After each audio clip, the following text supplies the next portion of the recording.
Notre peuple souffre. Les messages sont innombreux, les messages sont insupportables. Insupportable d'entendre autant de gens qui souffrent par la baisse du pouvoir d'achat, qui reçoivent aujourd'hui leur premier salaire ou ce qui en reste. Et je vais vous donner quelques histoires, Monsieur le Ministre, parce que je n'ai pas l'impression qu'on a conscience de ça dans le monde de la finance.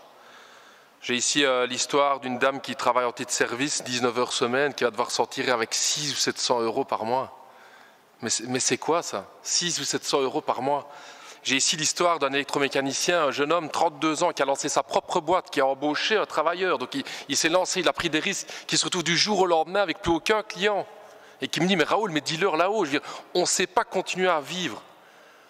Les gens n'arrivent pas à continuer à vivre et au même moment, on apprend qu'une des plus grandes banques en Europe décide de vouloir payer 1,9 milliard en dividendes. Mais c'est quoi ce système? C'est quoi cette société? C'est quoi cette question de ces banques qui continuent à vouloir donner le max de pognon à leurs actionnaires alors que les gens continuent à souffrir?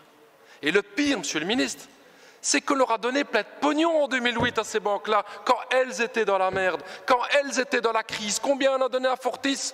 10,4 milliards. 10,4 milliards qu'on a donné à Fortis. Et aujourd'hui, plutôt que d'aider les PME, plutôt que d'aider les travailleurs, plutôt que d'aider ces gens qui n'arrivent pas à joindre les deux bouts avec leur crédit, que fait Fortis? Je continue à payer mes dividendes, 1,9 milliard. Or, ma question est très claire, Monsieur le Ministre.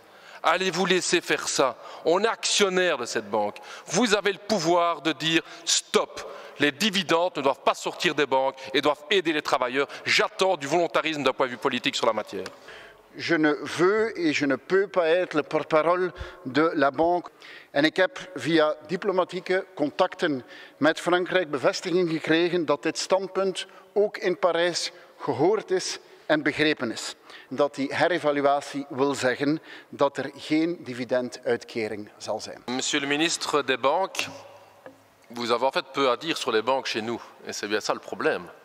Nous avions mis en garde déjà la semaine passée sur la question que la garantie bancaire ne devait pas être chèque en blanc pour le secteur. Qu'une nouvelle fois, comme en 2008, la question va se poser, qui va payer pour cette crise? Les travailleurs ou les banques?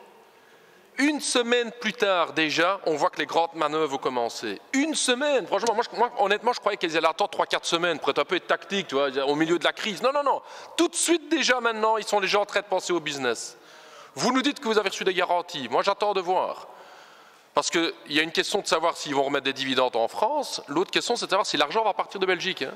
C'est deux questions séparées. Hein. Donc, moi, j'aimerais bien savoir si vous avez eu des garanties sur les deux aspects, ou si uniquement vous avez des garanties sur les dividendes remis en France, ou la question du départ de l'argent ici en Belgique. Moi, je crois en tout cas, Monsieur le Ministre, que vous devez prendre aujourd'hui le taureau par les cornes et garantir par une loi qu'il y a un dividende stop, que ce soit pour le milieu bancaire, mais aussi pour l'ensemble des multinationales.